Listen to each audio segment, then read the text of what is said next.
We're going to be taking a look at some different AK-47 receivers. The receiver is the firearm. According to the United States laws, the firearm is the receiver. It's sort of the backbone of the rifle, and it's the part that has the serial number. So what we're going to be looking at is the different types of AKs and the different receivers that are made for those. To start with, there's a lot of them. I guess we have probably 1, 2, 3, 4, 5, 6 different types of receivers here, and then a couple of examples of completed rifles with even more examples of different receivers. So I guess let's dig in. Again, the receiver is the serial numbered portion of the rifle that by law is the actual firearm. In other words, you could take all these other parts off. What we're looking at here technically is 2 AK-47s, and then we're also looking at 1, 2, 3, 4, 5, 6 AK-47s. So there's actually 8 AK-47s here in front of us. Although these obviously can't do anything, they're just pieces of metal. Because they're the piece of metal in the correct shape and form to be the rifle, and they're all registered. These are all on the books. They were manufactured here in the U.S. and have serial numbers from the manufacturers. They've all been logged out to the individual who owns them. So keeping that in mind, they start from a flat, a piece of metal like this. And this flat happens to have its holes and its punches made. So there's some impressions and dents and engravings and punches and stamps and holes and things drilled in it, but basically it's a flat piece of steel. This particular company did all their stuff first and then folded it up, and honestly that's the way most companies do it, but not everyone did it that way. So once it was folded, it would look a heck of a lot like this. This one's a little rusty. Most of these are rusty if they're not painted, because they're really just metal, they're just steel. So that's what they look like once they're folded, but there's no internals, there's nothing inside of this. It wouldn't work as a rifle. There's no rails for the bolt to ride on, and the inside rivet isn't there, so it wouldn't hold the pins, and it would just fall apart if you put it into a rifle in this condition. So all this is the second or third step from starting with a flat. It's bent into this shape. Some people buy the flats and then buy the rigs to use in a vise or with a press or however they want to do it to bend the receivers, and that's a great, you can definitely do that in a home shop. The problem is, and that's what this one is, the problem is that once it's bent, you get situations like this where I've got sort of a bow going there. Didn't bend this one very well. This was one of my ones that I learned on, and once it's bent though, it's a soft piece of metal bent into the correct shape. It really needs to be heat treated, and that's the difference between this one, which I built. One of my friends is a builder, so I was up using his equipment and just going through the process so I could see how an AK receiver is built here in the US, and this was sort of my practice one. But if the difference between this one and a real one, this one's made by an actual company that's no longer in business, but they did make pretty decent receivers for a while. The way that the difference is, they would take these and have them professionally heat treated down in Phoenix and get them back, and this is now a hardened to the correct temper, where this is a soft piece of metal, and it would basically beat up. These holes are the important part, and they would, as the firearm did its job and shoots rounds out, the holes would eventually widen, mushroom out, and then the pins would fall out and it wouldn't work. So you can bend them, but you want to have them heat treated. That's why I just recommend buying them already made and ready to go. That gets you way ahead of the game when you're trying to put together an AK, because your holes will be correct for the most part. They'll be a little bit undersized, so even if they're off by a little bit, you can get good solid looking rivets, good solid working rivets as well. Another thing about the receivers that are built is they're going to have better dimples. Like this one is a fairly decent one. It's got a nice set of dimples on it. Same here. They're not perfect dimples, but they're good dimples where, you know, when you build them yourself, you may or may not get nice dimples in it. Again, it's not a big deal for most people, but collector or someone who's trying to create a replica, you know, it's an important part. This one here is another option, and this is an 80%, I think they would call it. And what it is the sort of a piece of metal folded already, but there's no holes drilled in it. And I'm not sure if these are heat treated or not. They may be heat treated already. But then they give you this paper template with all the holes, and you can see the holes pretty much line up to the holes on the flat. What you're going to be left with, though, is a flat receiver, a receiver that has no dimples, a receiver that has no X and Y. The X and Y are here on this flat, or on a real receiver. You find them on the left side of the receiver, and they're not just there cosmetically. What they're there for is to allow the pins to work in the receiver, the pins that hold the trigger units in place. So this one is an option. Obviously, I didn't get very far with it. I didn't think it was anywhere near what I wanted to start with, but I got suckered into buying one on eBay, probably like a lot of people. It is a way to go, but not the best way to go for sure. So that's the 80%. Now let's just take a look at some of the different receivers. We've got these two rifles here. I'm just going to get those first. This one is an actual Hungarian AK. It's an Hungarian Amd 65, but it's got an actual Hungarian FEG is the company that makes them, the factory that makes them. And this one is an FEG receiver, so you can't get a more real receiver. This is a real receiver. Only real difference between this one and the semi-auto, or the full auto one, of course, is the full auto pin is missing on this one because it was made for import. So real well made. This is the kind of thing you would hope that your rifle would be. The only thing really better, in my opinion, than the Hungarians and the Bulgarians would be the Russians, because obviously they invented the things. Now this is a Sega made for import, and you'll notice right away there's no dimples on this one.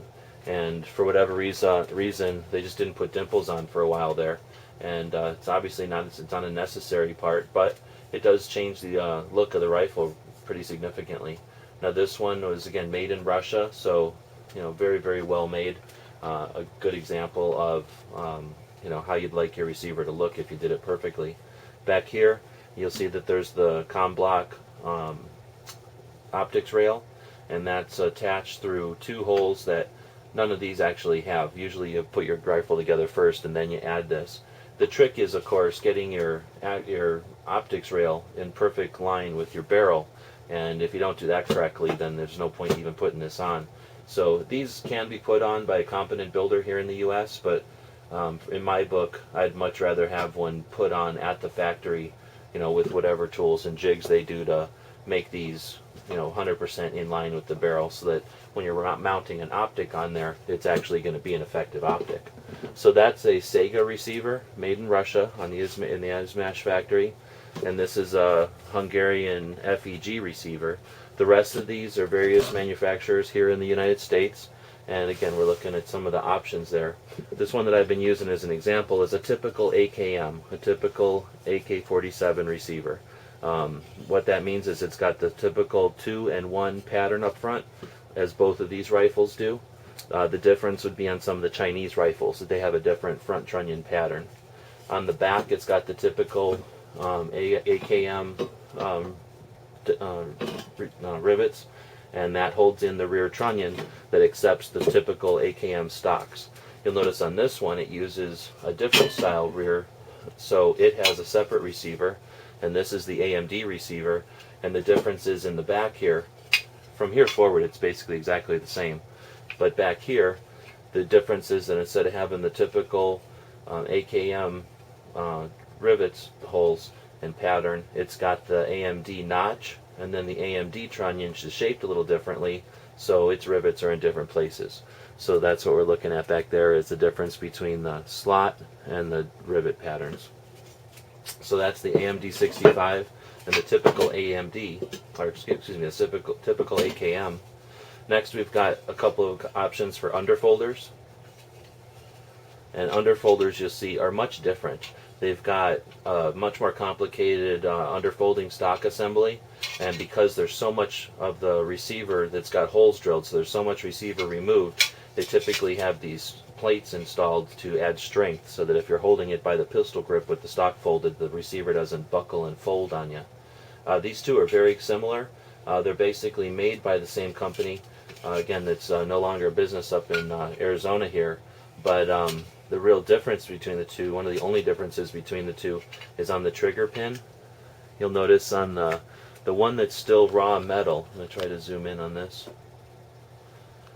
This one that's still in the raw has a lump here where the trigger, sorry, the camera died there. So we were looking at these underfolder examples, and they're very similar to each other.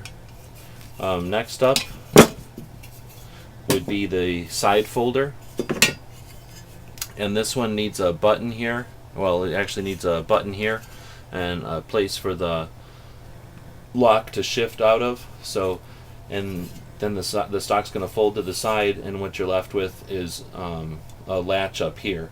So again, it's got the very typical AKM rivet pattern up front, just that it's got this additional slot cutout, and then in back, again, it's got its own trunnion, so a different trunnion pattern. So there's definitely some different style AK receivers. This is nowhere near all of them. This is just a small sample, but the big reason we wanted to do this video is a question we get all the time is, can I make my AKM, my regular AK, into an underfolder? For whatever reason, people love underfolders, and some people do, and there's a big difference in the receivers here, so I highly recommend that no one try this. What you're going to do is ruin a perfectly good receiver. Really, you're better off to just buy an underfolder, and I say that because you'll see there's already 2 holes in the AKM for the typical rear trunnion. You're going to remove that first, and now you're going to have 4 holes, 2 on this side and 2 on this side to deal with. Since, well, one of them potentially could line up with your new trunnion, the others aren't, and you're going to be left with a hole right in the middle where you don't want it, and you're going to have to drill all these new holes. So now you drill a bunch of new holes in here, and you're left with an extra hole. So it's an already weak receiver because there's so many holes in it, and you've got an extra hole. So now you'll notice that, like I mentioned when I was talking about these, they have a spot welded strengthening plate above the handguard here. So you're not going to have that on your typical AKM that you're trying to modify. So you're basically going to weaken this receiver even more so than a regular AKM just by a hair, and then you're not going to strengthen it. So what you're going to be left with really is a very, very weak receiver. Not something I'd recommend. Like I say, you can, if you really wanted to go through that much trouble, you might as well just buy the new receiver and swap it out. Not that that's an easy task, but it's actually probably less work than drilling all the holes into and ruining this receiver. So that's the big question we get, and hopefully discourage some people from trying it or bothering to think about that. I don't recommend the building from flats, although a lot of people really enjoy it. I just don't find that you build a solid AK. For the couple of dollars you save, a receiver might cost $150. I don't remember the last time I looked, they were $135. They might be a little more than that now. But for the couple of dollars you save, you've got a much less strong rifle. So in my book, buying a real receiver is the way to go. The other thing is, on the inside of a real receiver, we were talking about the spot welds before, and you can see the spot welds in some of these more than others. The spot welds hold on these inner rails, and these rails guide the bolt and the bolt carrier, and if you don't get those in there correctly, you're fighting it all the time, and you're always gunsmithing your gun, and you're modifying parts that really don't need to be modified. So again, starting with a well-built engineered receiver is definitely the way to go. So that's some examples of the AK47 receiver.